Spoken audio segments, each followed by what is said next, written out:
think you take vitamin D, omega-3, lithium, and creatine. Yeah. So how do you see supplements in your personal health journey?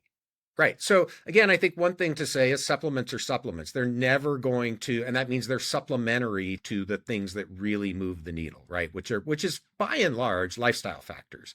So first of all, they're never going to make up for a poor lifestyle, right? So that's one thing to appreciate. I sort of think of these as there are big levers or big buckets that have big impact. There are things that are kind of next level down, and then there are things that are truly incremental, right? Most supplements are going to go in the truly incremental bucket. And so when I'm trying personally, this is just for me, when I'm trying personally to evaluate what supplements rise to the level where I think the benefit outweighs the risk or the detriment, right? I think about it as I want to be pretty confident that they're going to provide positive value. I want to be pretty confident that they are going to be safe at the levels that I'm using them in the long run.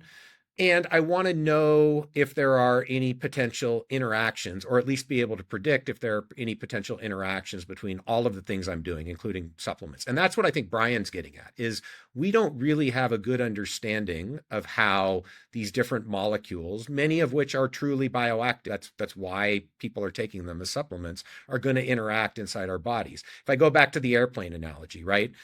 Imagine you're at 35,000 feet in your private jet, if you're wealthy enough to have a private jet, and you randomly, pull open the panels and start taking wires and moving them around, right? What's the likelihood you're going to make that jet function better?